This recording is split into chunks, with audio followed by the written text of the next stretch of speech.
Hi all, welcome to our channel turning P S C. അപ്പോൾ നമ്മൾ പഠിച്ചുകൊണ്ടിരിക്കുന്നത് 10th level മെയിൻസിന് വേണ്ടിയിട്ടുള്ളതും അതോടൊപ്പം assistant salesman, degree level prelims ഇതിൻ്റെയൊക്കെ എക്സാം ക്രാക്ക് ചെയ്യാൻ വേണ്ടിയിട്ടുള്ള ക്വസ്റ്റിനും അതിൻ്റെ റിലേറ്റഡ് ഫാക്റ്റുമാണ് നമ്മൾ പഠിച്ചുകൊണ്ടിരിക്കുന്നത്. മെയ് ഫസ്റ്റോട് കൂടി അല്ലേ, മെയ് മാസം സ്റ്റാർട്ട് ചെയ്യുമ്പോൾ തന്നെ എന്താണ് നമുക്ക് എക്സാമൊക്കെ സ്റ്റാർട്ട് ചെയ്യുന്നതാണ്. പിന്നെ നമുക്ക് ബാക്ക് ടു ബാക്ക് ആയിട്ട് ഓരോ എക്സാമും അല്ലേ തൊട്ട് പിന്നാലെയായിട്ട് നടക്കുന്നുണ്ട്. അപ്പോൾ എല്ലാവരും നന്നായിട്ട് പഠിക്കാനായിട്ട് ശ്രമിക്കുക. അതോടൊപ്പം daily English, Malayalam, maths, current അഫെയറിനും പ്രാധാന്യം കൊടുത്ത് തന്നെ പഠിക്കാനായിട്ട് ശ്രമിക്കുക. അപ്പോൾ നമ്മൾ ഇന്ന് എടുത്തിരിക്കുന്ന LD-യുടെ ക്വസ്റ്റ്യൻ പേപ്പറാണ്, അതായത് മെയിൻസിൻ്റെ രീതിയിലുള്ള ക്വസ്റ്റ്യൻസും അതിൻ്റെ റിലേറ്റഡ് ഫാക്റ്റുമാണ് എന്ന് നമ്മൾ പറയുന്നത്. അപ്പം പ്രിലിംസ് മാത്രം നമ്മൾ നോക്കിയിട്ട് കാര്യമില്ല, അതോടൊപ്പം മെയിൻസിൻ്റെ ക്വസ്റ്റ്യൻ പേപ്പറും കൂടെ അതിൻ്റെ റിലേറ്റഡ് ഫാക്റ്റ് പഠിക്കണം. നമുക്ക് കുറേ കൂടെ കൂടുതൽ പോയിൻറ്റ്സ് നമുക്ക് പഠിക്കാനായിട്ട് സാധിക്കും. അപ്പോൾ നമുക്ക് സ്റ്റാർട്ട് ചെയ്യാം. ആദ്യത്തെ ചോദ്യം, താഴെ കൊടുത്തിരിക്കുന്ന ശരിയായ കാലഗണനാ ക്രമം ഏതാണെന്നാണ് ചോദിച്ചിരിക്കുന്നത്. ഏതാണ്? ഓപ്ഷൻ ബി ആണല്ലേ. ഓപ്ഷൻ ബി ആണ് ശരിയായിട്ട് ഇവിടെ കൊടുത്തിരിക്കുന്നത്. ചാന്നാർ ലഹള, മലബാർ കലാപം, ദെൻ വൈക്കം സത്യാഗ്രഹം, ക്ഷേത്രപ്രവേശന വിളംബരം. ഇതിൻ്റെയൊക്കെ വർഷമാണ് അല്ലേ, വർഷത്തിൻ്റെ ബേസിലാണ് ഇത് കൊടുത്തിരിക്കുന്നത്. വർഷം ഏതൊക്കെയാണ്? 1859 ഏത് ചാന്നാർ ലഹള നടന്നത്. 1859. ദെൻ അതിനുശേഷമാണ് മലബാർ കലാപം. അത് ഏതാണ് വർഷം? 1921 അല്ലേ. മലബാർ കലാപം 1921. അതിനുശേഷം വൈക്കം സത്യാഗ്രഹം എന്തായിരുന്നു? 1924 വൈക്കം സത്യാഗ്രഹം നടന്നത്. 24 വൈക്കം സത്യാഗ്രഹം. ക്ഷേത്രപ്രവേശന വിളംബരം ചോദിച്ചാൽ അത് 1936. ക്ഷേത്രപ്രവേശന വിളംബരം 1936. അപ്പോൾ ചാന്നാർ ലഹള 1859. ദെൻ അതിനുശേഷം ഏതാണ്? മലബാർ കലാപം 1921. ദെൻ വൈക്കം സത്യാഗ്രഹം 1924. ദെൻ ക്ഷേത്രപ്രവേശന വിളംബരം 1936.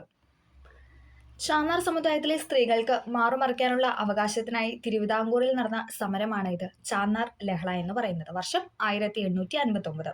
ചാന്നാർ സമുദായത്തിലെ സ്ത്രീകൾക്ക് മാറുമറിക്കാനുള്ള അവകാശത്തിനായിട്ട് തിരുവിതാംകൂറിൽ നടന്ന സമരമാണ് ചാന്നാർ ലഹള എന്ന് പറയുന്നത്. കേരളത്തിലെ ആദ്യത്തെ സാമൂഹിക പ്രക്ഷോഭമാണ് ചാന്നാർ ലഹള. കേരളത്തിലെ ആദ്യത്തെ സാമൂഹിക പ്രക്ഷോഭമാണ് ഇത് ചാന്നാർ ലഹള എന്ന് പറയുന്നത്. ചാന്നാർ ലഹളയുടെ മറ്റൊരു പേരാണ് ഇത് മേൽമുണ്ട് സമരം അഥവാ മാറുമറിക്കൽ സമരം. മാറുമറിക്കൽ സമരം എന്നും മേൽമുണ്ട് സമരം എന്നും ഒക്കെ പറയുന്നത് എന്ത് തന്നെയാണ്? അത് ചാന്നാർ ലഹള തന്നെയാണ്. ചാന്നാർ സ്ത്രീകൾക്ക് മാറുമറിക്കാനുള്ള അനുവാദം നൽകിക്കൊണ്ട് വിളംബരം പുറപ്പെടുവിച്ചത് ആരാണ്? PYQ ആണ്. ആരാണ്? ഉത്രം തിരുനാൾ മാർത്താണ്ഡവർമ്മയാണ്. ഉത്രം തിരുനാൾ മാർത്താണ്ഡവർമ്മയാണ് ചാന്നാർ സ്ത്രീകൾക്ക് മാറുമറിക്കാനുള്ള അനുവാദം നൽകിക്കൊണ്ട് വിളംബരം പുറപ്പെടുവിച്ചത്. ചാന്നാർ സ്ത്രീകൾക്ക് മാറുമറിക്കാനുള്ള സ്വാതന്ത്ര്യം അനുവദിച്ചുകൊണ്ട് ഉത്തരവ് പുറപ്പെടുവിച്ച വർഷം ചോദിക്കുകയാണെങ്കിൽ അത് 1859 ജൂലൈ 26 1859 ജൂലൈ 26 വിളംബരം പുറപ്പെടുവിച്ചത്. അപ്പോൾ നമ്മൾ ചാന്നാർ ലഹളയെ കുറിച്ചുള്ള കാര്യങ്ങളാണ് പറഞ്ഞത്. ഇമ്പോർട്ടൻ്റ് ആണ്, വർഷം ഓർത്തിരിക്കുക. 1859. പിന്നെ ഉത്തരവ് പുറപ്പെടുവിച്ച് വിളംബരം പുറപ്പെടുവിച്ച് ആരാണെന്ന് ചോദിച്ചാൽ അത് ഉത്രം തിരുനാൾ മാർത്താണ്ഡവർമ്മയാണ്. ഉത്രം തിരുനാൾ മാർത്താണ്ഡവർമ്മ. ഓക്കെ, അടുത്ത് നമ്മൾ പറഞ്ഞ ഏതായിരുന്നു? മലബാർ കലാപമാണ്. മലബാർ കലാപം 1921 മലബാർ കലാപം നടന്നത്. 1836 മുതൽ ചെറുതും വലുതുമായ ഒട്ടനവധി മാപ്പിള കലാപങ്ങൾ മലബാറിൽ പൊട്ടിപ്പുറപ്പെട്ടു. പക്ഷെ 1921 ആയപ്പോഴത്തേക്കാണ് അതിനെന്താണ് ശക്തി ആയതല്ലേ, ശക്തി പടർന്നെന്ന് പറയാം. തുടർച്ചയായ ഈ കലാപങ്ങളെക്കുറിച്ച് അന്വേഷിക്കാൻ ബ്രിട്ടീഷ് ഗവൺമെന്റ് നിയമിച്ച കമ്മീഷനാണ് ഇത് വില്യം ലോഗൻ കമ്മീഷൻ എന്ന് പറയുന്നത്. തുടർച്ചയായ ഈ കലാപങ്ങളെക്കുറിച്ച് അന്വേഷിക്കാൻ വേണ്ടിയിട്ട് ബ്രിട്ടീഷ് ഗവൺമെന്റ് നിയമിച്ച കമ്മീഷനാണ് ആരെന്ന് പറയുന്നത് ലോഗൻ കമ്മീഷൻ. മലബാറിലെ മാപ്പിള ലഹളകളുടെ അടിസ്ഥാന കാരണം ജന്മിത്വവുമായി ബന്ധപ്പെട്ട കാർഷിക പ്രശ്നങ്ങളാണെന്ന് ചൂണ്ടിക്കാട്ടിയ മലബാറിലെ കളക്ടറാണ് വില്യം ലോഗൻ എന്ന് പറയുന്നത്. മലബാറിലെ മാപ്പിള ലഹളകളുടെ അടിസ്ഥാന കാരണം എന്താണ്? ജന്മിത്വവുമായി ബന്ധപ്പെട്ട കാർഷിക പ്രശ്നങ്ങളാണെന്ന് ചൂണ്ടിക്കാട്ടിയ മലബാറിലെ കളക്ടറായിരുന്നു വില്യം ലോഗൻ. മലബാർ മാനുവൽ എന്ന ഗ്രന്ഥം എഴുതിയത് PYQ ആണ്. മലബാർ മാനുവൽ എന്ന ഗ്രന്ഥം എഴുതിയത് ആരാണെന്ന് വെച്ചാൽ അത് വില്യം ലോഗനാണ്. മലബാർ മാനുവൽ എഴുതിയത് വില്യം ലോഗനാണ്. മാപ്പിള ലഹളകളുടെ തുടർച്ചയായി 1921 നടന്ന കലാപമാണ് ഇത് മലബാർ കലാപം എന്ന് പറയുന്നത്. 1921 നടന്ന കലാപമാണ് ഇത് മലബാർ കലാപം എന്ന് പറയുന്നത്. മലബാർ ലഹളയുടെ കേന്ദ്രം ചോദിച്ചാൽ അത് തിരൂരങ്ങാടിയാണ്. ഇമ്പോർട്ടൻ്റ് ആണ്. മലബാർ കലാപങ്ങളുടെ കേന്ദ്രം എവിടെയാണെന്ന് ചോദിച്ചാൽ അത് തിരൂരങ്ങാടിയാണ്. മലബാർ കലാപത്തിലെ പ്രധാന നേതാക്കളാണ് ആരൊക്കെ? വാര്യംകുന്നത്ത് കുഞ്ഞഹമ്മദ് ഹാജി, കുമരൻ പുത്തൂർ സീതിക്കോയ തങ്ങൾ, അലി മുസ്ലിയാർ. വാര്യംകുന്നത്ത് കുഞ്ഞഹമ്മദ് ഹാജി, പുത്തൂർ സീതിക്കോയ തങ്ങൾ, അലി മുസ്ലിയാർ. ഇവർ 3 പേരായിരുന്നു പ്രധാന നേതാക്കൾ എന്ന് പറയുന്നത്. മലബാറിലെ പോരാട്ടങ്ങൾ നടന്നത് എവിടെയൊക്കെ എന്ന് ചോദിച്ചു കഴിഞ്ഞാൽ ഏതൊക്കെ താലൂക്കിലാണെന്ന് PYQ ആയിട്ട് ചോദിച്ചിട്ടുണ്ട്. ഏറനാട്, വള്ളുവനാട്, പൊന്നാനി താലൂക്കുകളിലായിരുന്നു മലബാറിലെ പോരാട്ടങ്ങൾ നടന്നത്. ഏതൊക്കെ താലൂക്കുകളിലായിരുന്നു എന്ന് ചോദിച്ചാൽ അത് ഏറനാട്, വള്ളുവനാട്, പൊന്നാനി താലൂക്കുകളിലൂടെയായിരുന്നു.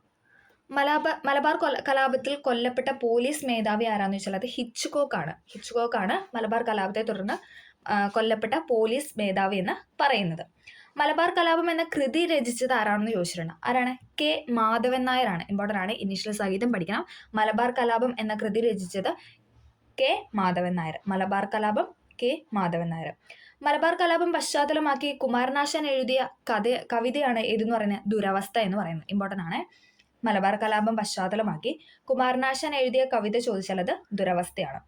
ഖിലാഫത്ത് സ്മരണകൾ എന്ന പുസ്തകം രചിച്ചത് ആരാണെന്ന് ചോദിച്ചാൽ അത് എം ബ്രഹ്മദത്തൻ നമ്പൂതിരിപ്പാടാണ്. ഖിലാഫത്ത് സ്മരണകൾ എന്ന പുസ്തകത്തിന്റെ രചയിതാവ് ആരാണെന്ന് ചോദിച്ചാൽ അത് എം ബ്രഹ്മദത്തൻ നമ്പൂതിരിപ്പാടാണ്. മലബാർ കലാപം പശ്ചാത്തലമാക്കി ഉറൂബ് എഴുതിയ കൃതിയാണ് സുന്ദരികളും സുന്ദരന്മാരും. എപ്പോഴും ചോദിക്കുന്നതാണ്. സുന്ദരികളും സുന്ദരന്മാരും ആരുടെ കൃതിയാണെന്ന് ചോദിക്കാറുണ്ട്. അത് ഉറൂബിന്റെ കൃതിയാണ്. മലബാർ കലാപം പശ്ചാത്തലമാക്കി ഉറൂബ് എഴുതിയ കൃതിയാണ് സുന്ദരികളും സുന്ദരന്മാരും. അപ്പം മലബാർ കലാപം എന്ന കൃതി രചിച്ചത് കെ മാധവൻ നായർ. മലബാർ കലാപം പശ്ചാത്തലമാക്കി കുമാരനാശൻ എഴുതിയ കവിതയാണ് ദുരവസ്ഥ എന്ന് പറയുന്നത്. ഖിലാഫത്ത് സ്മരണകൾ എന്ന പുസ്തകത്തിന്റെ രചയിതാവാണ് എം ബ്രഹ്മദത്തൻ നമ്പൂതിരിപ്പാട്. മലബാർ കലാപം പശ്ചാത്തലമാക്കി ഉറൂബ് എഴുതിയ കൃതിയാണ് ഏത്? സുന്ദരികളും സുന്ദരന്മാരും എന്ന് പറയുന്നത്. ഇനി മലബാർ കലാപവുമായി ബന്ധപ്പെട്ടുണ്ടായ തീവണ്ടി ദുരന്തമാണ് ഇത്? വാഗൺ ട്രാജഡി എന്ന് പറയുന്നത്. എപ്പോഴും ചോദിക്കുന്നതാണ്, ഇമ്പോർട്ടൻ്റ് ആണ്. മലബാർ കലാപവുമായി ബന്ധപ്പെട്ടുണ്ടായ തീവണ്ടി ദുരന്തമാണ് വാഗൺ ട്രാജഡി. അത് ഏത് വർഷം തന്നെയാണ്? 1921. ഡേറ്റും കൂടെ പഠിക്കണം. നവംബർ 10. 1921 നവംബർ 10 വാഗൺ ട്രാജഡി നടന്നത്. മലബാർ കലാപകാരികളെ ഗുഡ്സ് വാഗണിൽ നിറച്ച് തിരൂരിൽ നിന്ന് കോയമ്പത്തൂരിലേക്ക് കൊണ്ടുപോകുന്ന വഴി 72 പേർ ശ്വാസം മുട്ടി മരിച്ച സംഭവത്തെയാണ് വാഗൺ ട്രാജഡി എന്ന് പറയുന്നത്. അവിടെ ഒരു തിരൂരുണ്ട്. പിന്നെ മുന്നേ നമ്മൾ പറഞ്ഞായിരുന്നു മലബാർ ലഹളയുടെ കേന്ദ്രം അത് തിരൂരങ്ങാടിയാണ്.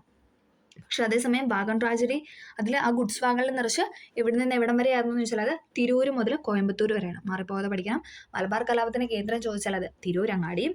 വാഗൺ ട്രാജഡി സ്റ്റാർട്ട് ചെയ്താൽ എവിടം തൊട്ട് എവിടം വരെ ആയിരുന്നു എന്ന് ചോദിച്ചാൽ എന്താണ് മലബാറിലെ കലാപകാരികളെ ഗുഡ്സ് വാഗണിൽ നിറച്ച് എവിടുന്ന് എവിടം വരെയാണ് കൊണ്ടുപോയെന്ന് ചോദിച്ചാൽ അത് തിരൂര് മുതൽ കോയമ്പത്തൂർ വരെയാണ്. ഓക്കെ. വാഗൺ ട്രാജഡി റിപ്പോർട്ട് ചെയ്ത സ്റ്റേഷൻ ചോദിച്ചാൽ അത് പോത്തന്നൂരാണ്. വാഗൺ ട്രാജഡിയുടെ the black hole of Pothanur എന്ന് വിശേഷിപ്പിച്ച ചരിത്രകാരനാണ് സുമിത് സർക്കാർ എന്ന് പറയുന്നത്. ഇമ്പോർട്ടൻ്റ് ആണ്. വാഗൺ ട്രാജഡിയെ the black hole of Pothanur എന്ന് വിശേഷിപ്പിച്ച ചരിത്രകാരനാണ് സുമിത് സർക്കാർ എന്ന് പറയുന്നത്. വാഗൺ ട്രാജഡി മെമ്മോറിയൽ ഹാൾ സ്ഥിതി ചെയ്യുന്നത് അപ്പോൾ എവിടെയായിരിക്കും? അത് തിരൂരിലാണ്. Okay. Wagon tragedy memorial hall സ്ഥിതി ചെയ്യുന്നത് തിരൂരിലാണ്. പക്ഷെ നമ്മൾ പറഞ്ഞു മലബാർ ലഹളയുടെ കേന്ദ്രം ചോദിച്ചാൽ അത് തിരൂരങ്ങാടി. മലബാർ കലാപത്തെ ആസ്പദമാക്കി IV ശശി സംവിധാനം ചെയ്ത സിനിമ ചോദിക്കണമെങ്കിൽ അത് 1921 ആ വർഷം തന്നെയാണ് ആ സിനിമയുടെ പേര്. അപ്പോൾ നമുക്ക് ഓർത്തിരിക്കാൻ എളുപ്പമുണ്ട്. മലബാർ കലാപത്തെ ആസ്പദമാക്കി IV ശശി സംവിധാനം ചെയ്ത സിനിമയാണ് 1921 എന്ന് പറയുന്നത്. ഓക്കെ. അപ്പോൾ ഇത്രയും കാര്യങ്ങളാണ് നമുക്ക് മലബാർ കലാപവുമായി ബന്ധപ്പെട്ട് പറയാനുള്ളത്. ആ ഡേറ്റും കാര്യങ്ങളൊക്കെ ഒന്ന് ഓർത്ത് വെക്കുക.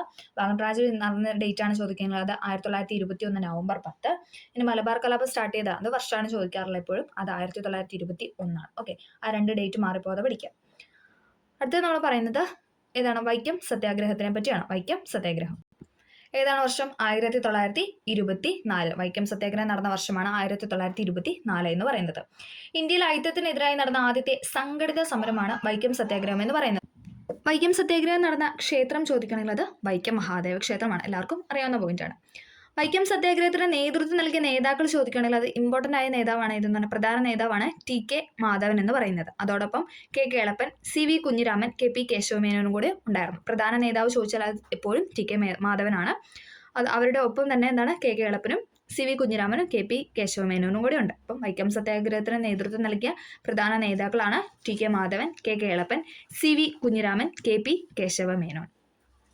വൈക്കം സത്യാഗ്രഹത്തിന്റെ പ്രധാന നേതാവാണ് TK മാധവൻ. നമ്മൾ പറഞ്ഞല്ലേ.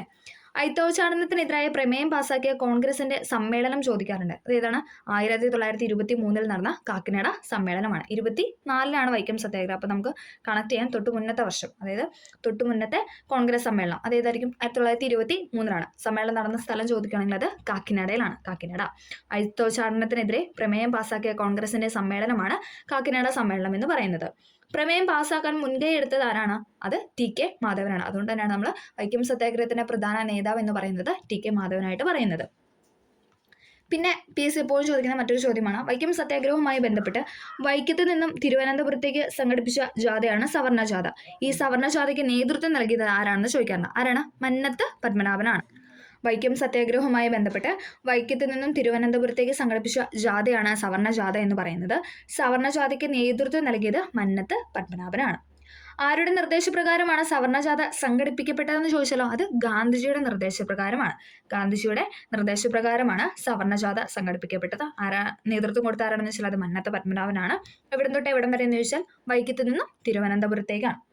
വൈക്കം ക്ഷേത്ര റോഡും മറ്റു റോഡുകളും ജാതിമത ഭേദമന്യേ സഞ്ചാരയോഗ്യമാക്കണമെന്നാവശ്യപ്പെട്ട് തിരുവിതാംകൂർ നിയമസഭയിൽ പ്രമേയം അവതരിപ്പിച്ച വ്യക്തിയാണ് എൻ കുമാരൻ എന്ന് പറയുന്നത്. ജസ്റ്റ് ഒന്ന് ഓർത്ത് വയ്ക്കുക. വൈക്കം സത്യാഗ്രഹം അവസാനിച്ചത് എന്നാണെന്ന് വെച്ചാൽ അത് 1925 നവംബർ 23-നാണ്. 1925 നവംബർ 23-നാണ് വൈക്കം സത്യാഗ്രഹം അവസാനിപ്പിച്ചത്. സ്റ്റാർട്ട് ചെയ്യാൻ നമ്മൾ പറഞ്ഞു 1924 മാർച്ച് 30-നാണ്. 1924 മാർച്ച് 30-ന് തുടങ്ങി 25 നവംബർ 23-ന് അത് അവസാനിച്ചു. മൊത്തം എത്ര ദിവസമാണ്? 603 ദിവസമാണ് നീണ്ടു നിന്നത്. എപ്പോഴും ചോദിക്കുന്നതാണ്, ഇമ്പോർട്ടൻ്റ് ആണ്. വൈക്കം സത്യാഗ്രഹം നീണ്ടു നിന്ന കാലഘട്ടം ചോദിച്ചാൽ അത് 603 ദിവസമാണ്. 603 ദിവസം. ഇനി മറ്റൊരു പോയിന്റാണ്, വൈക്കം ക്ഷേത്രത്തിലേക്കുള്ള എല്ലാ വഴികളും ജാതിമത ഭേദമന്യേ എല്ലാവർക്കും തുറന്നു കൊടുക്കണമെന്ന് അഭ്യർത്ഥിച്ച് നിവേദനം സമർപ്പിച്ചത് ഏത് ഭരണാധികാരിക്കാണെന്ന് ചോദിച്ചാൽ അത് മഹാറാണി സേതു ലക്ഷ്മിഭായിക്കാണ്. മഹാറാണി സേതു ലക്ഷ്മിഭായിക്ക്. വൈക്കം സത്യാഗ്രഹം സ്റ്റാർട്ട് ചെയ്യുമ്പോൾ അല്ലെങ്കിൽ ആരംഭിക്കുമ്പോൾ തിരുവിതാംകൂറിന്റെ രാജാവ് ആരാണെന്ന് വെച്ചാൽ ആരാണ്? ശ്രീമൂലം തിരുനാളായിരുന്നു വൈക്കം സത്യാഗ്രഹം ആരംഭിക്കുന്ന സമയത്തെ തിരുവിതാംകൂർ രാജാവ് എന്ന് പറയുന്നത്. അതേസമയം അവസാനിക്കുമ്പോൾ 1925 കാലഘട്ടമായപ്പോഴത്തേക്കും ആരാണ്? അത് റാണി സേതു ലക്ഷ്മിഭായി ആണ്. അതുകൊണ്ട് തന്നെ നിവേദനം സമർപ്പിച്ചത് ആർക്കാണ് എന്ന് ചോദിച്ചാൽ അത് മഹാറാണി സേതു ലക്ഷ്മിഭായിക്കാണ്. വൈക്കം സത്യാഗ്രഹം സ്മാരകം നിലവിൽ വരുന്ന സ്ഥലമാണ് ഏതെന്ന് പറയുന്നത്? വൈക്കം എന്ന് പറയുന്നത് ഇമ്പോർട്ടൻ്റ് ആണ്. വൈക്കം സത്യാഗ്രഹ സ്മാരകം എവിടെയാണെന്ന് ചോദിച്ചാൽ അത് വൈക്കത്ത് തന്നെയാണ്. വൈക്കം. അപ്പോൾ നമുക്ക് വൈക്കം സത്യാഗ്രഹവുമായി ബന്ധപ്പെട്ട് ഇത്രയും പോയിന്റ്സ് ആണ് പറയാനുള്ള. ഡേറ്റും കാര്യങ്ങളും ഒക്കെ ഒന്ന് ഓർത്ത് വയ്ക്കുക. പ്രധാന നേതാവായിരുന്നു ടി.കെ. മാധവൻ എന്ന് പറയുന്നത്. പിന്നെ മന്നത്ത് പത്മനാഭൻ, സവർണജാഥ, അത് ഓർക്കുക. പിന്നെ 603 ദിവസമായിരുന്നു നീണ്ടു നിന്നത്. 1924 മാർച്ച് 30-ന് തുടങ്ങി 1925 നവംബർ 23-നാണ് വൈക്കം സത്യാഗ്രഹം തീർന്നത് എന്ന് പറയുന്നത്. അടുത്താണ് ക്ഷേത്രപ്രവേശന വിളംബരം എന്ന് പറയുന്നത്. ഏതാണ് വർഷം? 36 അല്ലേ? ക്ഷേത്രപ്രവേശന വിളംബരം നടന്ന വർഷമാണ് 1936 എന്ന് പറയുന്നത്. തിരുവിതാംകൂറിലെ അവർണരായ ഹൈന്ദവർക്ക് ക്ഷേത്രങ്ങളിലേക്കുള്ള പ്രവേശനത്തിന് കാരണമായ വിളംബരമാണ് ക്ഷേത്രപ്രവേശന വിളംബരം എന്ന് പറയുന്നത്.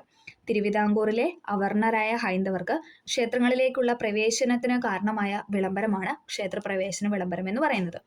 ശ്രീ ചിത്ര തിരുനാൾ മഹാരാജാവാണ് ക്ഷേത്രപ്രവേശന വിളംബരം പുറപ്പെടുവിച്ചത്. ഇമ്പോർട്ടൻ്റ് ആണ്. ശ്രീ ചിത്ര തിരുനാൾ മഹാരാജാവാണ് ക്ഷേത്രപ്രവേശന വിളംബരം പുറപ്പെടുവിച്ചത്. ഏതാണ് വർഷം? 1936 നവംബർ 12. 1936 നവംബർ 12. ക്ഷേത്രപ്രവേശന വിളംബരം പുറപ്പെടുവിക്കാൻ ശ്രീ ചിത്ര തിരുനാളിനെ പ്രേരിപ്പിച്ച വ്യക്തിയാണ് ആര്? സർ CP രാമസ്വാമി അയ്യർ എന്ന് പറയുന്നത്. ക്ഷേത്രപ്രവേശന വിളംബരം പുറപ്പെടുവിക്കാനായിട്ട് ശ്രീ ചിത്ര തിരുനാളിനെ പ്രേരിപ്പിച്ച വ്യക്തി ആരാണെന്ന് ചോദിച്ചാൽ അത് സർ CP രാമസ്വാമി അയ്യരാണ്. ക്ഷേത്രപ്രവേശന വിളംബരം എഴുതി തയ്യാറാക്കിയ വ്യക്തി ആരാണെന്ന് വെച്ചാൽ അത് ഉള്ളൂർ S. പരമേശ്വര അയ്യരാണ്. ക്ഷേത്രപ്രവേശന വിളംബരം എഴുതി തയ്യാറാക്കിയത്. ആധുനിക തിരുവിതാംകൂറിനെ മാഗ്ന കാർട്ട എന്നറിയപ്പെടുന്നത് എന്താണ്? അത് ക്ഷേത്രപ്രവേശന വിളംബരമാണ്. എപ്പോഴും ചോദിക്കുന്നതാണ്. ആധുനിക തിരുവിതാംകൂറിനെ മാഗ്ന കാർട്ട എന്ന് വിശേഷിപ്പിക്കപ്പെടുന്നത് എന്തിനാണെന്ന് വെച്ചാൽ അത് ക്ഷേത്രപ്രവേശന വിളംബരത്തെയാണ്. ആധുനിക കാലത്തെ മഹാ അത്ഭുതം എന്ന് ക്ഷേത്രപ്രവേശന വിളംബരത്തെ വിശേഷിപ്പിച്ച ആരാണെന്ന് വെച്ചാൽ അത് മഹാത്മാഗാന്ധിജിയാണ്. ആധുനിക കാലത്തെ മഹാ അത്ഭുതമെന്നും ജനങ്ങളുടെ ആധ്യാത്മ വിമോചനത്തിന്റെ ആധികാരിക രേഖയായ സ്മൃതി, ഇങ്ങനെ ഈ രണ്ട് രീതിയിലും ക്ഷേത്രപ്രവേശന വിളംബരത്തെ വിശേഷിപ്പിച്ചത് ആരാണെന്ന് വെച്ചാൽ അത് ഗാന്ധിജിയാണ്. വൈകുവാണ്. ആധുനിക കാലത്തെ മഹാ അത്ഭുതമെന്നും ജനങ്ങളുടെ ആധ്യാത്മ വിമോചനത്തിന്റെ ആധികാരിക രേഖയായ സ്മൃതി എന്നുമാണ് ഗാന്ധിജി വിശേഷിപ്പിച്ചത്. അതോടൊപ്പം എന്താണ്? ഗാന്ധിജി തന്റെ അവസാന കേരള സന്ദർശനത്തെ ഒരു തീർത്ഥാടനം എന്നാണ് വിശേഷിപ്പിച്ചത്. ഗാന്ധിജി അവസാനമായിട്ട് കേരളം സന്ദർശിച്ചത് 1937-ലാണ്. 37 ക്ഷേത്രപ്രവേശന വിളംബരത്തോടനുബന്ധിച്ച് 37-ലാണ് ഗാന്ധിജി അവസാനമായിട്ട് കേരളം സന്ദർശിച്ചത്. അത് അദ്ദേഹം വിശേഷിപ്പിച്ച ആ ഒരു സന്ദർശനത്തെ വിശേഷിപ്പിച്ചത് എന്താണ്? ഒരു തീർത്ഥാടനം എന്നാണ്. ഒരു തീർത്ഥാടനം. ഇനി അതേസമയം ആധുനിക കാലത്തെ ഏറ്റവും അഹിംസാത്മകവും രക്തരഹിതവുമായ വിപ്ലവം എന്ന ക്ഷേത്രപ്രവേശന വിളംബരത്തെ വിശേഷിപ്പിച്ച ആരാണെന്ന് വെച്ചാൽ അത് C. രാജഗോപാലാചാര്യാണ്. ഇമ്പോർട്ടൻ്റ് ആണ്. ആധുനിക കാലത്തെ ഏറ്റവും അഹിംസാത്മകവും രക്തരഹിതവുമായ വിപ്ലവം എന്ന ക്ഷേത്രപ്രവേശന വിളംബരത്തെ വിശേഷിപ്പിച്ചത് ആരാണെന്ന് വെച്ചാൽ അത് C. രാജഗോപാലാചാര്യാണ്. അപ്പോൾ ഇത്രയും പോയിന്റ്സ് ആണ് നമുക്ക് പറയാനുള്ളത്. ഇമ്പോർട്ടൻ്റ് ആണ്. ആധുനിക തിരുവിതാംകൂറിന്റെ മാഗ്ന കാർട്ട എന്നറിയപ്പെടുന്നു, കേരളത്തിന്റെ മാഗ്ന കാർട്ട എന്നറിയപ്പെടുന്നു. പിന്നെ ആധുനിക കാലത്തെ മഹാത്ഭുതം, ജനങ്ങളുടെ ആത്മ വിമോചനത്തിന് ആധികാരിക രേഖയായ സ്മൃതി എന്നിങ്ങനെ വിശേഷിപ്പിച്ചത് ഗാന്ധിജിയാണ്. പിന്നെ എന്താണ്, അവസാന സന്ദർശനത്തെ ഒരു തീർത്ഥാടനം എന്നാണ് ഗാന്ധിജി വിശേഷിപ്പിച്ചത്. ആധുനിക കാലത്തെ ഏറ്റവും അഹിംസാപരമോ രക്തരഹിതവുമായ വിപ്ലവം എന്ന ക്ഷേത്രപ്രവേശന വിളംബരത്തെ വിശേഷിപ്പിച്ച സി രാജഗോപാലാചാര്യാണ്. ഇത്രയും പോയിന്റ്സ് ആണ് നമുക്ക് പറയാനുള്ളത്. ഇമ്പോർട്ടൻ്റ് ഡേറ്റ് ഓർത്തിരിക്കണം, 1936 നവംബർ 12. ശ്രീ ചിത്ര തിരുനാൾ മഹാരാജാവാണ് ക്ഷേത്രപ്രവേശന വിളംബരം പുറപ്പെടുവിച്ചത്. എഴുതി തയ്യാറാക്കിയത് ആരാണെന്ന് വെച്ചാൽ അത് ഉള്ളൂർ എസ് പരമേശ്വര അയ്യരാണ്. ഓക്കെ, അപ്പോൾ നമുക്ക് ഒന്നാമത്തെ ചോദ്യവുമായി ബന്ധപ്പെട്ട് ഇത്രയും കാര്യങ്ങളാണ് പറയാനുണ്ടായിരുന്നത്. അടുത്തത് നമുക്ക് നോക്കാം. രണ്ടാമത്തെ ചോദ്യം, താഴെ കൊടുത്തിരിക്കുന്ന പ്രസ്താവനകൾ പരിശോധിച്ച് ശരിയായവ കണ്ടെത്താനാണ് പറഞ്ഞിരിക്കുന്നത്. ശരിയായതാണ് ചോദിച്ചിരിക്കുന്നത്. ഇവിടെ ഏതാണ് ശരിയായിട്ട് കൊടുത്തിരിക്കുന്നത്? ഓപ്ഷൻ സി ആണ് അല്ലേ. 1, 3, 4 ആണ് ഇവിടെ ശരിയായിട്ട് കൊടുത്തിരിക്കുന്നത്. പ്രവർത്തിക്കുക അല്ലെങ്കിൽ മരിക്കുക എന്നത് ക്വിറ്റ് ഇന്ത്യ സമരത്തിലെ മുദ്രാവാക്യമാണ്. അത് ശരിയായ പോയിന്റാണ്. 1948 ജനുവരി 20 ഗാന്ധിജിയുടെ നേരെ ഒരു വധശ്രമം നടന്നു. അതും ശരിയായ പോയിന്റാണ്. രണ്ടാം വട്ടമേശ സമ്മേളനം 1931 സെപ്റ്റംബറിൽ ലണ്ടനിൽ വെച്ച് നടന്നു. ഈ 3 സ്റ്റേറ്റ്മെന്റുമാണ് ഇവിടെ ശരിയായിട്ട് കൊടുത്തിരിക്കുന്നത്. പ്രവർത്തിക്കുക അല്ലെങ്കിൽ മരിക്കുക എന്നത് ക്വിറ്റ് ഇന്ത്യ സമരത്തിലെ മുദ്രാവാക്യമാണ്. ശരിയാണല്ലേ.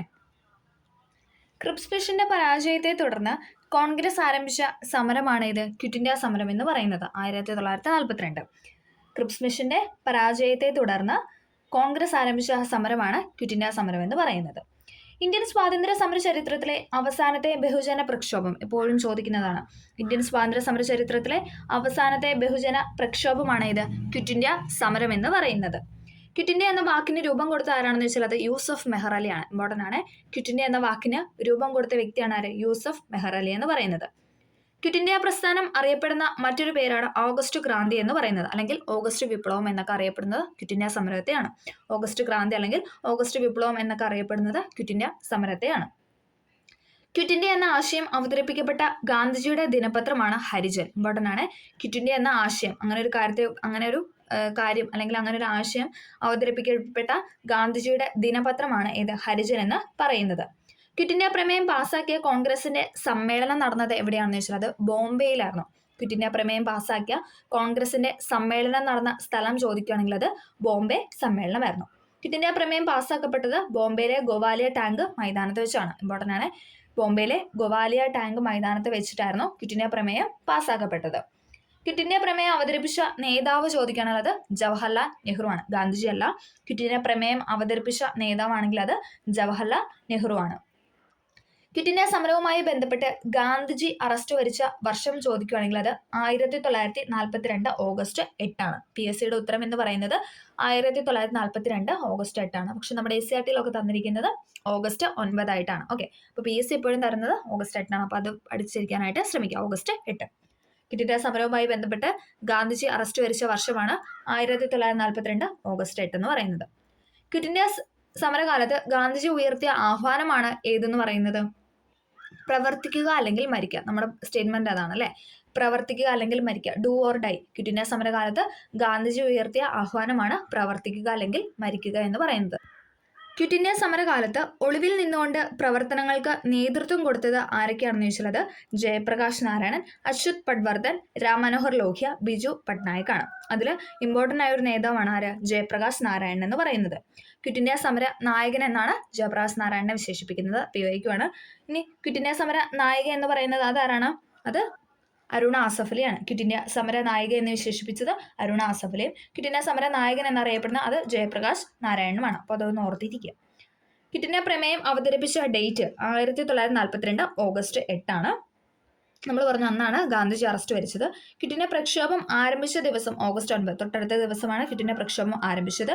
ക്വിറ്റ് ഇന്ത്യ ദിനമായിട്ട് ആചരിക്കുന്നത് ഓഗസ്റ്റ് 9 ആണ്. ഓഗസ്റ്റ് 9 ആണ് ക്വിറ്റ് ഇന്ത്യ ദിനമായിട്ട് ആചരിക്കുന്നത്. ക്വിറ്റ് ഇന്ത്യ സമരകാലത്തിൽ മുസ്ലിം ലീഗ് ഉയർത്തിയ മുദ്രാവാക്യം ചോദിക്കുകയാണെങ്കിൽ അത് ഡിവൈഡ് ആൻഡ് ക്വിറ്റ്, അതായത് വിഭജിക്കുക നാട് വിടുക. വിഭജിക്കുക നാട് വിടുക എന്നതായിരുന്നു ക്വിറ്റ് ഇന്ത്യ പ്രസ്ഥാനത്തിന്റെ കാലത്ത് മുസ്ലിം ലീഗ് ഉയർത്തിയ മുദ്രാവാക്യം എന്ന് പറയുന്നത്. ഇനി ഗാന്ധിജി പറഞ്ഞാണെങ്കിലും അത് പ്രവർത്തിക്കുക അല്ലെങ്കിൽ മരിക്കുക, ഡു ഓർ ഡൈ എന്ന് പറയുന്നത്. ക്വിറ്റ് ഇന്ത്യ സമരകാലത്ത് സീക്രട്ട് കോൺഗ്രസ് റേഡിയോ എന്ന പേരിൽ രഹസ്യ റേഡിയോ പ്രക്ഷേപണം ആരംഭിച്ചത് ആരാണെന്ന് വെച്ചുള്ളത് ഉഷാ മേത്തയാണ്. PYQ-ആണ്. ക്വിറ്റ് ഇന്ത്യ സമരകാലത്ത് സീക്രട്ട് കോൺഗ്രസ് റേഡിയോ എന്ന പേരിൽ രഹസ്യ റേഡിയോ പ്രക്ഷേപണം ആരംഭിച്ചത് ആരാണെന്ന് വെച്ചുള്ളത് ഉഷാ മേത്തയാണ്. കേരളത്തിൽ ക്വിറ്റ് ഇന്ത്യ സമരത്തിന് നേതൃത്വം നൽകിയത് ആരാണെന്ന് വെച്ചാൽ കെ.ബി. മേനോനാണ്. Doctor KB. മേനോനാണ് കേരളത്തിലെ ക്വിറ്റ് ഇന്ത്യ സമരത്തിന് നേതൃത്വം നൽകിയ വ്യക്തി എന്ന് പറയുന്നത്. Doctor KB. Menon quit India സമരത്തിന് കേരളത്തിന് നേതൃത്വം കൊടുത്ത വ്യക്തിയാണ് ഡോക്ടർ കെ.ബി. മേനോൻ എന്ന് പറയുന്നത്. അപ്പം ക്വിറ്റ് ഇന്ത്യ ആയിട്ട് ഇത്രയും കാര്യങ്ങളൊന്ന് ഓർത്ത് വയ്ക്കുക. ഗാന്ധിജി പറഞ്ഞ മുദ്രാവാക്യമാണ് അല്ലെങ്കിൽ ഗാന്ധിജി ഉയർത്തിയ ആഹ്വാനമാണ് പ്രവർത്തിക്കുക അല്ലെങ്കിൽ മരിക്കുക എന്ന് പറയുന്നത്. ക്വിറ്റ് ഇന്ത്യ പ്രമേയം അവതരിപ്പിച്ചത് ഓഗസ്റ്റ് 8-നാണ്. ഇനി ആരംഭിച്ച ദിവസം ചോദിക്കുകയാണെങ്കിൽ അത് ഓഗസ്റ്റ് 9. ഓഗസ്റ്റ് 9 ക്വിറ്റ് ഇന്ത്യ ദിനമായിട്ട് ആചരിക്കുന്നത്. അടുത്ത നമുക്ക് ജാലിയൻ വാലാബാഗിനെ കുറിച്ചൊന്ന് പറയാം. ജാലിയൻ വാലാബാഗ് കൂട്ടക്കൊല നടന്നത് 1919 ഏപ്രിൽ 13-നാണ്. ഇവിടെ തന്നിരിക്കുന്ന 21-നാണ്, അത് തെറ്റാണ്.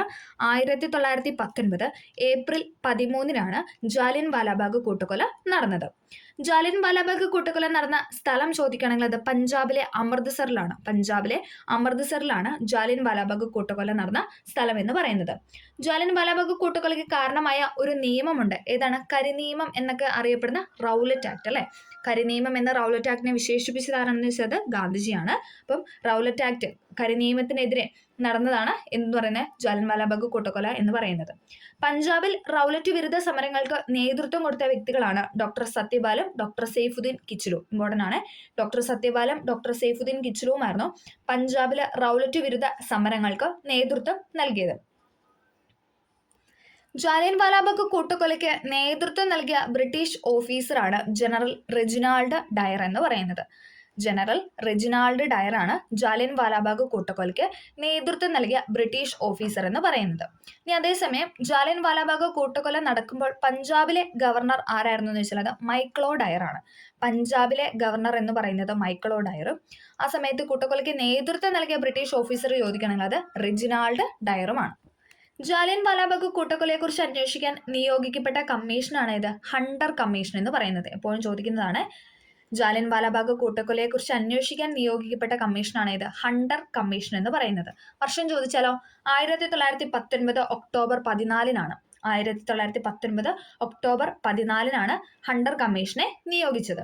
ഹണ്ടർ കമ്മീഷൻ റിപ്പോർട്ട് സമർപ്പിച്ചതോ അത് തൊട്ടടുത്ത വർഷം 1920-ലാണ്. ഹണ്ടർ കമ്മീഷൻ റിപ്പോർട്ട് സമർപ്പിച്ചത് 1920-ലാണ്. ജാലിയൻ വാലാബാഗ് കൂട്ടക്കൊലയിൽ പ്രതിഷേധിച്ച് സർ പദവി തിരിച്ചു നൽകിയ ദേശീയ നേതാവാണ് ആര്? രവീന്ദ്രനാഥ ടാഗോർ എന്ന് പറയുന്നത്. ജാലിയൻ വാലാബാഗ് കൂട്ടക്കൊലയിൽ പ്രതിഷേധിച്ച് സർ പദവി തിരികെ നൽകിയ ദേശീയ നേതാവാണ് ആര്? രവീന്ദ്രനാഥ ടാഗോർ.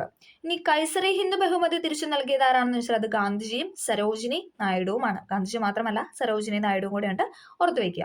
ജാലിയൻ വാലാബാഗ് കൂട്ടക്കൊലയിൽ പ്രതിഷേധിച്ച് കൈസറി ഹിന്ദ് ബഹുമതി തിരിച്ചു നൽകിയ വ്യക്തികളാണ് ആരൊക്കെ? ഗാന്ധിജിയും സരോജിനി നായിഡുവും. ഇനി ഇമ്പോർട്ടൻ്റ് ആയ മറ്റൊരു പോയിന്റ് ആണ്, ജാലിയൻ വാലാബാഗ് കൂട്ടക്കൊലയിൽ പ്രതിഷേധിച്ച് വൈസ്രോയുടെ എക്സിക്യൂട്ടീവ് കൗൺസിലിൽ നിന്നും രാജിവെച്ച നേതാവാണ് ആര്? ചേറ്റൂർ ശങ്കരൻ നായർ. ജാലിയൻ വാലാബാഗ് കൂട്ടക്കൊലയിൽ പ്രതിഷേധിച്ച് വൈസ്രോയുടെ എക്സിക്യൂട്ടീവ് കൗൺസിലിൽ നിന്നും രാജിവെച്ച നേതാവാണ് ആര്? ചേറ്റൂർ ശങ്കരൻ നായർ. സർ പദവി തിരികെ നൽകിയത് രവീന്ദ്രനാഥ ടാഗോർ. കൈസറി ഹിന്ദ് പദവി തിരികെ നൽകിയത് ഗാന്ധിജി, സരോജിനി നായിഡു. പിന്നെ വൈസ്രോയുടെ എക്സിക്യൂട്ടീവ് കൗൺസിലിൽ നിന്നും രാജിവെച്ച നേതാവാണ് ആര്? സി ശങ്കരൻ നായർ അഥവാ ചേറ്റൂർ ശങ്കരൻ നായർ. അപ്പം ജാലിയൻ വാലാബാഗിനെ സംബന്ധിച്ച് നമുക്ക് ഇത്രയും പോയിന്റ്സ് ആണ് പറയാനുള്ളത്. അടുത്ത നമുക്ക് വട്ടമേശ സമ്മേളനവുമായി ബന്ധപ്പെട്ട കുറച്ച് പോയിന്റും കൂടെ നോക്കാം. 1930 മുതൽ 32 വരെയായിരുന്നു വട്ടമേശ സമ്മേളനങ്ങൾ നടന്നത്. 1930, 31, 32. ഇന്ത്യയിൽ നടപ്പിലാക്കേണ്ട ഭരണപരിഷ്കാരങ്ങളെക്കുറിച്ചും സൈമൺ കമ്മീഷൻ റിപ്പോർട്ടിനെ കുറിച്ചും ചർച്ച ചെയ്യാനായിട്ട് വിളിച്ചുകൂട്ടിയ സർവകക്ഷി സമ്മേളനമാണ് ഇത് വട്ടമേശ സമ്മേളനം എന്ന് പറയുന്നത്. വട്ടമേശ സമ്മേളനങ്ങളുടെ എണ്ണം എന്ന് പറയുന്നത് 3ആണ്. വേദി ചോദിച്ചാൽ അത് ലണ്ടൻ ആണ്. ഓക്കെ, വട്ടമേശ സമ്മേളനങ്ങളുടെ വേദി ലണ്ടനിലായിരുന്നു. 3 വട്ടമേശ സമ്മേളനം നടന്നത് ലണ്ടനിൽ തന്നെയായിരുന്നു. വട്ടമേശ സമ്മേളനങ്ങൾ നടക്കുമ്പോൾ ബ്രിട്ടീഷിന്റെ രാജാവ് ആരെന്ന് വെച്ചാൽ ജോർജ് 5-മനായിരുന്നു. വട്ടമേശ സമ്മേളനങ്ങൾ നടക്കുമ്പോൾ ബ്രിട്ടീഷിലെ രാജാവ് ആരായിരുന്നു വെച്ചാൽ അത് ജോർജ് 5-മനായിരുന്നു. ഒന്നാം വട്ടമേശ സമ്മേളനം നടന്ന വർഷമാണ് ഇത് 1930 എന്ന് പറയുന്നത്. 1930. ഒന്നാം വട്ടമേശ സമ്മേളനം ജോർജ് 5-മൻ രാജാവ് ഉദ്ഘാടനം ചെയ്തത് 30 നവംബർ 12-നാണ്. അത്ര ഇമ്പോർട്ടൻ്റ് ആണ്. ഓക്കെ, 3 വട്ടമേശ സമ്മേളനങ്ങളിൽ പങ്കെടുത്ത നേതാവാണ് ആര്? Doctor B.R. അംബേദ്കർ എന്ന് പറയുന്നത്. 3 വട്ടമേശ സമ്മേളനങ്ങളിൽ പങ്കെടുത്ത പ്രമുഖ നേതാവാണ് ആര്? Doctor B.R. അംബേദ്കർ എന്ന് പറയുന്നത്. ഇനി ഗാന്ധിജി പങ്കെടുത്ത വട്ടമേശ സമ്മേളനം ചോദിക്കുകയാണെങ്കിൽ അത് ഏതാണ്? 2ാമത്തെ വട്ടമേശ സമ്മേളനം 1931. 1931 വട്ടമേശ സമ്മേളനത്തിലായിരുന്നു ഗാന്ധിജി പങ്കെടുത്തത്. ഗാന്ധിജി കോൺഗ്രസിന്റെ പ്രതിനിധിയായിട്ടാണ് പങ്കെടുത്തത്. രണ്ടാം വട്ടമേശ സമ്മേളനത്തിൽ ഗാന്ധിജി പങ്കെടുക്കാൻ കാരണമായ ഉടമ്പടിയാണ് ഇത് ഗാന്ധി ഇർവിൻ ഉടമ്പടി എന്ന് പറയുന്നത്. ഗാന്ധി ഇർവിൻ ഉടമ്പടി.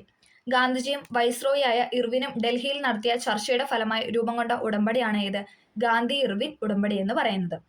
ഗാന്ധിജിയും വൈസ്രോയിയായ ഇർവിനും ഡൽഹിയിൽ നടത്തിയ ചർച്ചയുടെ ഫലമായിട്ട് രൂപം കൊണ്ട ഉടമ്പടിയാണ് ഗാന്ധി ഇർവിൻ ഉടമ്പടി. അപ്പൊ ഗാന്ധിജി പങ്കെടുക്കാനായിട്ട് കാരണമായ ഉടമ്പടി ചോദിച്ചാൽ അത് ഗാന്ധി ഇർവിൻ ഉടമ്പടിയാണ് 1931.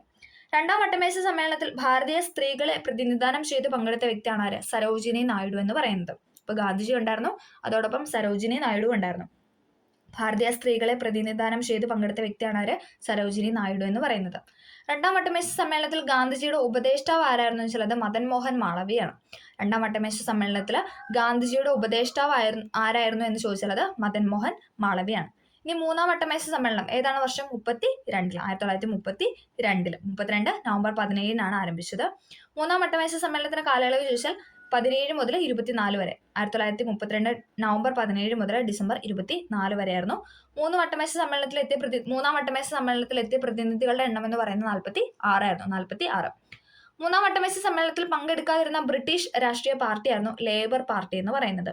മൂന്നാം വട്ടമേശ സമ്മേളനത്തിൽ പങ്കെടുക്കാതിരുന്ന ബ്രിട്ടീഷ് രാഷ്ട്രീയ പാർട്ടി ഏതാണെന്ന് ചോദിച്ചാൽ അത് ലേബർ പാർട്ടിയാണ്. Labour party. ഒന്നാം വട്ടമേശ സമ്മേളനം നടക്കുമ്പോൾ വൈസ്രോയി ആരാന്ന് വെച്ചാൽ അത് ഇർവിൻ പ്രഭുവും. ഇനി 2ഉം 3ഉം വട്ടമേശ സമ്മേളനങ്ങൾ നടക്കുമ്പോഴാണെങ്കിൽ അത് വില്ലിംഗ്ടൺ പ്രഭുവുമാണ്. ഇമ്പോർട്ടൻ്റ് ആണ്. അതായത് 1930 ഇർവിൻ പ്രഭുവും 31 32 വൈസ്രോയി ആരാന്ന് വെച്ചാൽ അത് വില്ലിംഗ്ടൺ പ്രഭുവുമാണ്. അപ്പോൾ വർഷങ്ങളൊന്ന് ഓർത്ത് വെക്കുക. 1930 31 32 കാലഘട്ടത്തിലായിരുന്നു. 3 വട്ടമേശ സമ്മേളനത്തിൽ പങ്കെടുത്ത പ്രധാന നേതാവാണ് ഡോക്ടർ BR അംബേദ്കർ. രണ്ടാം വട്ടമേശ സമ്മേളനത്തിലാണ് ഗാന്ധിജി പങ്കെടുത്തത് കോൺഗ്രസിന്റെ നേതാവായിട്ട്. അതോടൊപ്പം ഭാരതീയ സ്ത്രീകളെ പ്രതിനിധാനം ചെയ്ത് സരോജിനി നായിഡു. ഗാന്ധിജിയുടെ ഉപദേഷ്ടാവ് ആരാണെന്ന് ചോദിച്ചാൽ അത് മദൻ മോഹൻ മാളവ്യ. മൂന്നാമത്തെ വട്ടമേശ സമ്മേളനം നടന്നത് 32 ഓക്കെ. ഇത്രയും കാര്യങ്ങൾ അതുമായി ബന്ധപ്പെട്ടൊന്ന് ഓർത്തു വയ്ക്കാം. അടുത്ത ചോദ്യം, താഴെ കൊടുത്ത പ്രസ്താവനകളിൽ നോർത്ത് അറ്റ്ലാന്റിക് ട്രീറ്റി ഓർഗനൈസേഷൻ അതായത് നാറ്റോയുമായി ബന്ധമില്ലാത്ത സ്റ്റേറ്റ്മെന്റ് ഏതൊക്കെയാണെന്നാണ് ചോദിക്കുന്നത്. ബന്ധം ഇല്ലാത്തതാണ് ചോദിക്കുന്നത്. ഇവിടെ ഓപ്ഷൻ ഡി ആണ് ഉത്തരം എന്ന് പറയുന്നത്. 2ഉം 4ഉം എന്ന് പറയുന്നത് ബന്ധമില്ലാത്ത പോയിന്റ്സ് ആണ്. 1949 നാറ്റോ സ്ഥാപിതമായത്. അത് ശരിയായ പോയിന്റ് ആണ്. 1949 നാറ്റോ സ്ഥാപിതമായത്. ഇതിന്റെ ആസ്ഥാനം എന്ന് പറയുന്നത് ഇവിടെ ജനീവ എന്നാണ് തന്നിരിക്കുന്നത്. അത് തെറ്റാണ്. ബ്രസൽസ് ആണ്. ബ്രസൽസ് അല്ലെ ബെൽജിയം എന്നൊക്കെ പറഞ്ഞാൽ ശരിയാണ്. കൂടുതലും ബ്രസൽസ് ആണ് ചോദ്യത്തിൽ കണ്ടിട്ടുള്ളത്. ഓക്കെ. നാറ്റോയുടെ ആസ്ഥാനം എന്ന് പറയുന്നത് അത് ബ്രസൽസ് ആണ്. ഇതിൽ അവസാനമായി ചേർന്ന രാജ്യം സ്വീഡൻ ആണ്. അത് ശരിയാണ്. ഇതിൽ അവസാനമായിട്ട് ചേർന്ന രാജ്യം എന്ന് പറയുന്നത് അത് സ്വീഡൻ ആണ്. റഷ്യ യുക്രൈൻ യുദ്ധത്തിന് കാരണമായത് ഈ സംഘടനയിൽ ചൈനയുടെ അംഗത്വ പ്രവേശനമാണ്. അത് തെറ്റായ സ്റ്റേറ്റ്മെന്റ് ആണ്. ഓക്കെ. അപ്പം 1949 നാറ്റോ സ്ഥാപിതമായത്. North Atlantic treaty organisation 1949. ആസ്ഥാനം എന്ന് പറയുന്നത് ബ്രസൽസ് ആണ്. ഇതിൽ അവസാനമായിട്ട് ചേർന്ന രാജ്യം ചോദിക്കുകയാണെങ്കിൽ അത് സ്വീഡൻ ആണ്. ശീതയുദ്ധകാലത്ത് അമേരിക്കയുടെ നേതൃത്വത്തിൽ രൂപീകൃതമായ പടിഞ്ഞാറൻ രാജ്യങ്ങളുടെ സഖ്യമാണ് ഇത് നാറ്റോ എന്ന് പറയുന്നത്. ശീതയുദ്ധകാലത്ത് അമേരിക്കയുടെ നേതൃത്വത്തിൽ രൂപീകൃതമായ പടിഞ്ഞാറൻ രാജ്യങ്ങളുടെ സഖ്യമാണ് നാറ്റോ എന്ന് പറയുന്നത്. വടക്കൻ അറ്റ്ലാന്റിക് ഉടമ്പടി പ്രകാരം പ്രവർത്തിക്കുന്ന അന്താരാഷ്ട്ര സഖ്യമാണ് നാറ്റോ. വടക്കൻ അറ്റ്ലാന്റിക് ഉടമ്പടിയിൽ പ്രകാരം പ്രവർത്തിക്കുന്ന അന്താരാഷ്ട്ര സഖ്യമാണ് നാറ്റോ എന്ന് പറയുന്നത്. വടക്കൻ അറ്റ്ലാന്റിക് ഉടമ്പടി ഒപ്പുവെച്ച വർഷം ചോദിക്കുകയാണെങ്കിൽ അത് 1949 ഏപ്രിൽ 4 1949 ഏപ്രിൽ 4. നാറ്റോ രൂപീകൃതമായപ്പോൾ ഉണ്ടായിരുന്ന രാജ്യങ്ങളുടെ എണ്ണം എന്ന് പറയുന്നത് 12 ആണ്. നാറ്റോ രൂപീകൃതമായപ്പോൾ അതായത് 1949 എത്ര അംഗങ്ങൾ അല്ലെങ്കിൽ എത്ര രാജ്യങ്ങൾ ഉണ്ടായിരുന്നു എന്ന് ചോദിച്ചാൽ അത് 12 ആണ്. 12. നാറ്റോയുടെ ആദ്യത്തെ സെക്രട്ടറി ജനറൽ ആണ് ലോർഡ് ഇസ്മായി എന്ന് പറയുന്നത്. അത്ര ഇമ്പോർട്ടൻ്റ് അല്ല. ആദ്യത്തെ സെക്രട്ടറി ജനറൽ ആണ് ലോർഡ് ഇസ്മായി എന്ന് പറയുന്നത്. നാറ്റോയുടെ ഔദ്യോഗിക ഭാഷ ഇമ്പോർട്ടൻ്റ് ആണ്. ഇംഗ്ലീഷും ഫ്രഞ്ചുമാണ്. നാറ്റോയുടെ ഔദ്യോഗിക ഭാഷകൾ എന്ന് പറയുന്നത് ഇംഗ്ലീഷുമുണ്ട്, അതോടൊപ്പം ഫ്രഞ്ചുമുണ്ട്. നാറ്റോ സുവർണ ജൂബിലി ആഘോഷിച്ച വർഷമാണ് 1999 എന്ന് പറയുന്നത്. 50 വർഷം അല്ലെ. 1999 നാറ്റോ സുവർണ ജൂബിലി ആഘോഷിച്ച വർഷം എന്ന് പറയുന്നത്. നാറ്റോയുടെ നിലവിലെ സെക്രട്ടറി ജനറൽ ആരാണെന്ന് ചോദിച്ചാൽ അത് മാർക്ക് റൂട്ട് ആണ്. മാർക്ക് റൂട്ട് ആണ് നിലവിലെ സെക്രട്ടറി ജനറൽ എന്ന് പറയുന്നത്. അത്രയും കാര്യങ്ങളൊന്ന് ഓർത്തു വയ്ക്കാം. അപ്പം നാറ്റോ സ്ഥാപിതമായത് 1949 ആസ്ഥാനം ബ്രസൽസ് ആണ്. ഇമ്പോർട്ടൻ്റ് ആണ്, ആസ്ഥാനം ബ്രസൽസ് ആണ്. ഇതിൽ അവസാനമായിട്ട് ചേർന്ന രാജ്യം ചോദിക്കണമെന്നത് സ്വീഡനാണ്. നമ്മളെപ്പോഴും കറണ്ട് അഫെയറിൽ അപ്ഡേറ്റ് ആയിട്ടിരുന്നാലാണ് അല്ലേ. അപ്പോൾ ഇനി പുതിയൊരു രാജ്യം വന്നാൽ അതായിരിക്കും. അപ്പോൾ അതൊന്ന് ഓർത്ത് വയ്ക്കാം. അതിൽ അവസാനമായിട്ട് ചേർന്ന രാജ്യം എന്ന് പറയുന്നത് സ്വീഡനാണ്. നിലവിലെ സെക്രട്ടറി ജനറൽ ആണ് മാർക്ക് റൂട്ട് എന്ന് പറയുന്നത്. Mark Rutte. പിന്നെ എന്താണ്, 99 സുവർണ്ണ ജൂബിലി ആഘോഷം. അത് നമുക്ക് ജസ്റ്റ് കണക്ട് ചെയ്യാവുന്നുള്ളൂ. ഓക്കെ, അപ്പോൾ അത്രയും കാര്യങ്ങളൊന്നും ഓർത്ത് വയ്ക്കുക. അപ്പം നമ്മൾ ഇന്ന് ഇത്രയും ക്വസ്റ്റ്യൻസ് ആണ്, 3 ക്വസ്റ്റ്യൻ്റെ അടുത്തുള്ളെങ്കിലും അത്യാവശ്യം നമ്മൾ മാക്സിമം പോയിന്റ്സ് കവർ ചെയ്ത് പോകാനായിട്ട് ശ്രമിച്ചിട്ടുണ്ട്. അപ്പം ഇതിന് ബാക്കി തുടർച്ചയായ ക്വസ്റ്റ്യൻസ് നമ്മൾ വരും ക്ലാസ്സുകളിൽ ചെയ്യുന്നതായിരിക്കും. അപ്പോൾ എല്ലാവർക്കും വീഡിയോ ഹെൽപ്ഫുൾ ആയെന്ന് വിചാരിക്കുന്നു. ഹെൽപ്ഫുൾ ആയെങ്കിൽ തീർച്ചയായും ലൈക്ക് ചെയ്ത് സപ്പോർട്ട് ചെയ്യുക. അതോടൊപ്പം നിങ്ങൾക്ക് എന്ത് ഡൗട്ട് ഉണ്ടെങ്കിലും കമൻ്റായിട്ട് രേഖപ്പെടുത്താവുന്നതാണ്. അപ്പം നല്ലൊരു ദിവസമായിരിക്കട്ടെ. താങ്ക്